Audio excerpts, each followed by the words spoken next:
Previous video में हमने देखा था कि रेस्पिरेशन होता क्या है।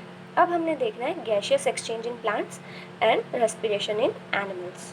तो गैसियस एक्सचेंज इन प्लांट में जो है सबसे पहला पॉइंट है कि एक्सचेंज जो है, एक्सचेंज समझते हो कि कोई चीज़ अंदर आ रही है, कोई चीज़ बाहर जा रही है। Exchange it takes place with the help of process called diffusion.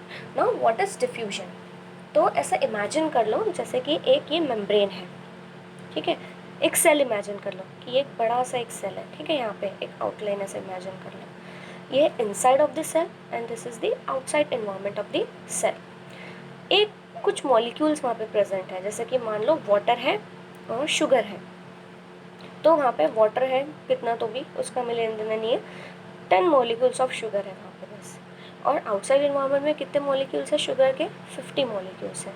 अभी गैसियस एक्सचेंज हम लोग देख रहे हैं तो हम लोग बोल देते कि 10 मॉलिक्यूल्स ऑफ ऑक्सीजन है यहाँ पे, और यहाँ पे है 50 molecules of oxygen outside environment पे। ये एक सेल है, हाँ एक cell, 10 molecules of oxygen, 50 molecules of oxygen. तो डिफ्यूजन में होता क्या है कि चीज़ें हमेशा हाई कंसनट्रेशन से लो कंसनट्रेशन में जाएंगी। तो 50 मॉलिक्यूल यहाँ पे है तो हाई कंसनट्रेशन ये हुआ, तो things will go from high concentration to low concentration. तो ये जो बाहर के इन्वायरमेंट से ये कहाँ आ गई? सेल के अंदर। अब अगर यहाँ पे मैं बोलूँ यहाँ पे 20 मॉलिक्यूल्स है और यहाँ पे है 150, तो कहाँ से कहाँ ट्रेवल होगा? 150 से 20। ये सिंपल प्रोसेस है, कोई एनर्जी नहीं लग रही, कुछ भी नहीं लग रहा।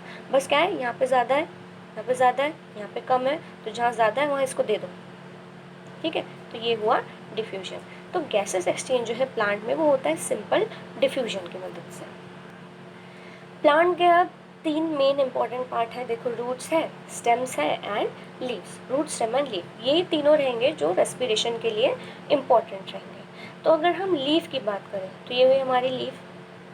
अब लीव का इतना पोर्शन अगर हम लोग टीएस ले ले रहे हैं, वो जैसा कॉलेज में कराते हैं ना, टीएस ऐसा ब्लेड से कटवा लेते हैं, तो वैसा ये टीएस अगर हमने ले लिया और इसको हम लोग देखेंगे जब हमारा जो माइक्रोस्कोप है उसमें देखेंगे तो टिकल है।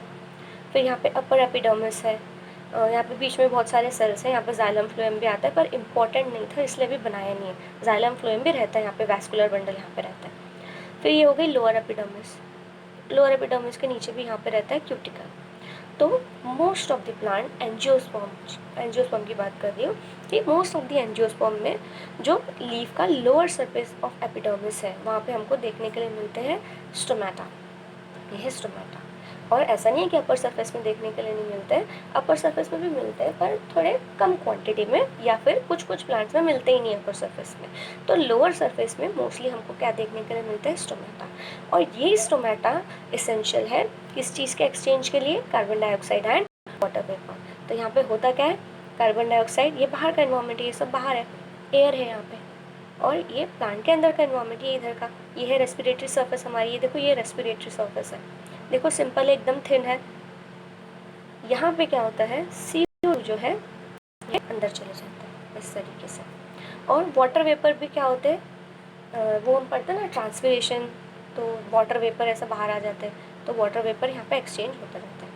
तो यहाँ पे कार्बन डाइऑक्साइड अंदर चले जाता है और वाटर वेपर बाहर आ जाते हैं। जो स्मॉल पोर्स है इनका नाम है स्टोमेटा। अब अगर यंग स्टेम है, जैसे मैंगो का प्लांट ग्रो करते हैं तो पहले तो छोटा सा स्टेम रहता है ना, ये ग्रीन कलर का स्टेम रहता है, तो यंग स्टेम है, तो उसमें भी क्या होती है? स्टोमेटा थोड़े थोड़े रहते हैं, ठीक है। तो लीफ में एंड यंग स्टेम में जो छोटे छोटे पोर्स है स्टोमेटा, वो काय का एक्सचेंज करेंगे? ये इंपॉर्टेंट है सारा, क्योंकि इसमें MCQs में ये सब पूछ सकते हैं कि स्टोमेटा किस चीज़ का एक्सचेंज करता है, तो वो सिर्फ CO2 और वाटर वेपर का एक्सचेंज करता है। अब अगर ये देखो, ये मैंगो का प्लांट था, ये मैंगो का प्लांट बड़ा हो रहा है, तो बड़ा हो गया तो इस तरीके का हो गया, देखो उसमें बार्क आ जाती है, ये है बार्क। ट्रीज एंड श्रब्स की अगर हम बात करें तो ये बार्क आ गया। बार्क में अब क्या है? स्टोमेटा नहीं रह सकता, ये जो है ना स्टोमेटा, ये बार्क में नहीं रह सकते। इनमें एक अलग तरीके का पोर्स रहते हैं, इनका नाम है लेंटिसेल्स। ये लेंटिसेल छोटे छोटे पोर्स हैं। अब ये बनते कैसे हैं और क्या इनका मेन और क्या फंक्शन है, ये सारा नीट के लिए इम्पोर्टेंट रहता है, पर वो हम नीट के, अगर ये नीट वाले वीडियो देख रहे होंगे तो हम ये पहले ही वाले चैप्टर में हम लोग ये देख चुके हैं लेंटिसेल्स वाला। तो लेंटिसेल जो है क्या करते हैं? सिर्फ और सिर्फ गैसियस एक्सचेंज, ठीक है। यहाँ पे देखो लिखा है carbon dioxide and water vapour, पर लेंटिसल्स क्या कर रहे हैं, gaseous exchange trees and shrubs में। अब जब हम प्लांट लगाते हैं तो ऐसा पॉट रहता है, ठीक है। तो पॉट में कभी देखना, अगर कभी तुमने प्लांट सो किया होगा तो एकदम उसमें भर भर के मिट्टी नहीं रखते, यानी एकदम ऐसा दबा दबा के नहीं रखते, उसको क्या रखते हैं, थोड़ा सा एरिएटेड रखते हैं, खुला खुला से रखते हैं, मिट्टी को एकदम दबाते नहीं है। अब वो एरिया, तो यहाँ पे अगर हम उसको मैग्नीफाई कर ले तो ये सॉइल पार्टिकल्स।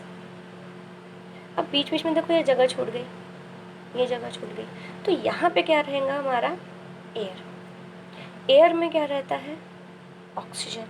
तो यहाँ पे है रूट्स भी, अब प्लांट शो कर दिया ना तुमने, यहाँ पे रूट्स भी है, यहाँ पे स्पेसेस भी है। तो यहाँ से फिर से डिफ्यूजन के थ्रू रूट्स क्या कर सकती है, ऑक्सीजन को ले सकती है। नहीं तो सोचो बिना ऑक्सीजन के तो वो तो सड़ जाएंगी ना। तो उस तरीके से एरिएटेड रहता है ये सॉइल, इस वजह से ये ऑक्सीजन यहाँ पे अंदर चला जाता है और रूट जो है वो ऑक्सीजन ले लेती है। नेक्स्ट टॉपिक है हमारा respiration in animals. Respiration in animals के लिए हमको ये जानना बहुत इम्पोर्टेंट है कि एनिमल जो है वो एक सिंपल हाइड्रा से लेके एक कॉम्प्लेक्स ह्यूमन बीइंग तक है सारा, ठीक है। एकदम सिंपल ऑर्गेनिज्म है, हाइड्रा हो गया, फिर और कॉम्प्लेक्स होते होते देखो कॉकरोच आ जाते हैं, फिशेस आ जाते हैं, बटरफ्लाइज है, और फिर मंकीज़ है, इतना सारा हम लोग सबसे हम लोग एकदम हाईली इवॉल्व हम ह्यूमन बींग्स। तो एक सिंपल से लेके कॉम्प्लेक्स ऑर्गेनिज्म तक है। अब हमारे पास लंग है, इसका मतलब ये ज़रूरी तो नहीं कि हाइड्रा के पास भी लंग ही होना चाहिए रेस्पिरेशन के लिए। प्लांट्स का क्या है, सारों के पास सेम ही है, और कुछ तीसरा और कुछ ऑर्गन तो है नहीं, यानी लीव्स है तो सारों के पास लीव्स ही है, स्टेम रूट यही है ना प्लांट के पास। पर एनिमल्स की बात ऐसी नहीं होती है, वहाँ पे डिफरेंट डिफरेंट तरीके के ऑर्गेनिज्म है, इसलिए डिफरेंट डिफरेंट तरीके के उनके पास रेस्पिरेटरी ऑर्गन्स हैं, इसलिए उनके पास स्पेशलाइजेशन ऑफ ऑर्गन्स दिया गया है रेस्पिरेशन के लिए। जैसे फॉर एग्जांपल ह्यूमन बींग्स के पास लंग्स हैं, हाइड्रा के पास सरफेस रहेगा, और जैसे कि और फ्रॉग्स जैसे हम लोग बोलते हैं तो वो स्किन से भी रेस्पायर कर सकते हैं, है ना। तो इस तरीके का, तो ये है पेज नंबर 153 एंड 154 पे, और यहाँ पर जो टेबल 8.2 दिया गया है इसको तुम एक बार ध्यान से देख लेना। ये यहाँ पे समझाने के लिए कुछ नहीं है, जैसे यहाँ पे बताया गया है कि अगर प्रोटिस्ट, स्पॉन्जेस और सीलियन ट्रेड्स है, अब ये जो है ये अलग अलग से नाम लगेंगे तुम्हें, ये अलग अलग से जो नाम है ये उन चैप्टर्स से बिलोंग करते हैं जिसको हमने पढ़ा नहीं है 11th में। तो अगर देखा जाए तो तुम 10th में पढ़े होंगे, किंगडम एनिमेलिया में, नहीं क्या, चैप्टर 6 था शायद, classification of animals, Monera, protista, उसमें फिर आता है हमारा पाइसेस, उसमें नहीं आता, वो डिफरेंट क्लास ही डिफरेंट ही है वो, पर तुम एक बार देख लेना। और अगर तुम्हें हेमिकॉर्डेटा बोला नहीं क्या, तो वो वाला जो चैप्टर है वहाँ पे तुम एक बार देख लेना, ये अगर तुम्हें नहीं समझा तो। और ये भी सिर्फ MCQs के लिए इम्पोर्टेंट है। तो प्रोटिस्ट, स्पॉन्जेस, सीलियन ट्रेड, इनका हैबिटेट होता है एक्वेटिक, तो रेस्पिरेटरी सरफेस क्या रहेगा, प्लाज्मा मेम्ब्रेन। तो यही सारा यहाँ पे दिया है। जैसे लास्ट में दिया है रेप्टाइल, बर्ड्स एंड मैमल्स, तो तुम क्या हो, मैमल्स हो, ठीक है। तो टेरेस्ट्रियल है हम लोग सारे, कोई पानी में तो नहीं रहता, तो उनका क्या है, रेस्पिरेटरी सरफेस या ऑर्गन क्या होता है उनका, लंग्स। और यहाँ पे कुछ कुछ अलग अलग से नाम दिए गए हैं जो कि नीड पॉइंट ऑफ व्यू से इम्पोर्टेंट है, जैसे कि एराक्निड्स हो गया, लिमुलस, और क्या दिया है यहाँ पे, अर्थवर्म, नीरिस एंड लीच, ये थोड़ा इम्पोर्टेंट है। तो ये ध्यान से पढ़ लो, और ये टेबल MCQs के लिए इम्पोर्टेंट है। और समझा होगा तो एक बार ग्रुप में मैसेज कर देना कि समझ गया, और अगर टेक्स्ट बुक नहीं होगी तो भी मैसेज कर देना, मैं वहाँ पे फिर सेंड कर दूँगी तुम्हें।